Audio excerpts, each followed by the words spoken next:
Всем привет! Меня зовут Елена Нечаева. Сегодня мы разбираем укладку европейскую. Рисуем карандашами. Первое, что мы делаем, это рисуем линию, которая меняет движение, меняет направление волосков. В нашем случае она в районе излома. Она у нас не только меняет направление волосков, но и является линией, в которую вливаются все основные волоски. Эта линия находится в районе излома, где сосредоточена самая основная яркость. Она очень важная, начинайте всегда именно с нее. Я пропускаю зону головки, потому что примерно 5 миллиметров, а то и сантиметр, в зависимости от роста своих волосков и как вы решите прорисовывать волоски на конкретном клиенте, у вас должны занимать волоски, прорисованы с одного раза, очень тонко, очень воздушно, их я буду потом рисовать зеленым. И я начинаю сразу с волосков, которые имеют уже большую яркость, но тем не менее еще не прям сильно ярко выраженную толщину. То есть они прорисованы ярко, но в идеале с одного раза, либо с небольшим прям утолщением в центре. И, как вы помните, начало и окончание очень-очень тонкие. Прям вот у меня их видно, что они другого цвета даже. Как помните, тоже все наши волоски толстые мы прорисовываем, начиная из середины. И вливаем мягко под острым углом. Это обязательное условие. Рисуем их слева и справа на одинаковом расстоянии, с одинаковым наклоном. Излом у нас зона максимальной яркости чаще всего. Поэтому волоски здесь самые толстые.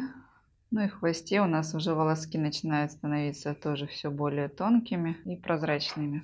В обязательном порядке вот эта схема должна быть перенесена на соседнюю бровь. Количество волосков и их наклон соблюдены слева и справа, они должны быть одинаковыми.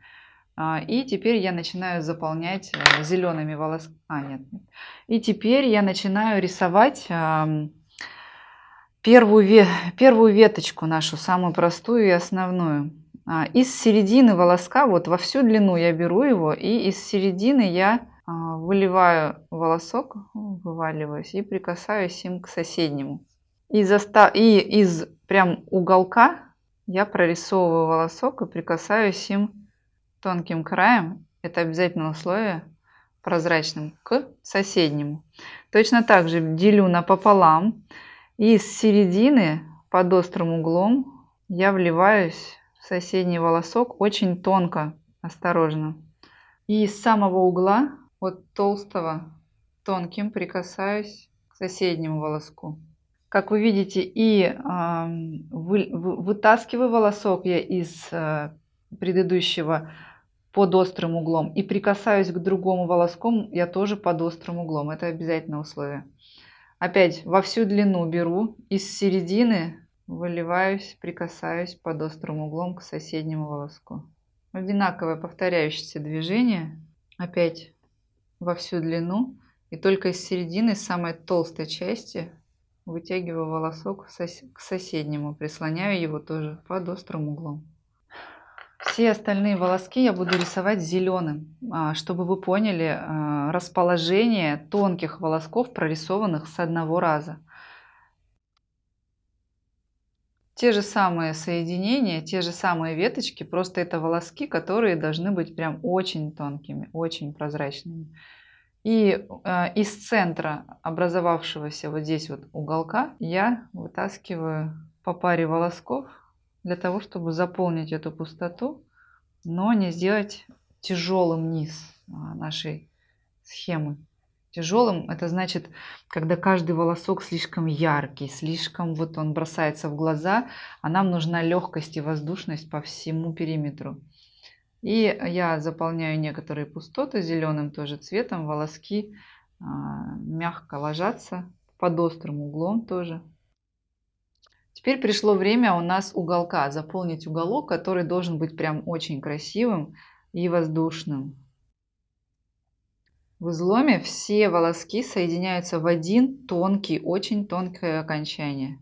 И в принципе прорисовывается та же самая веточка, просто с другим нажимом. Вот такая у нас получилась схема европейская. И вам должно быть понятно четко, как располагать волоски, как добиваться насыщенности. То есть, если вам нужно заполнить более ярко, допустим, район излома, у вас есть два варианта. Либо прорисовать прям еще толще основные волоски, вот эти соединения, чтобы они стали прям ярче. Либо увеличить еще количество волосков в центральной части, там, где вам нужно усилить насыщенность.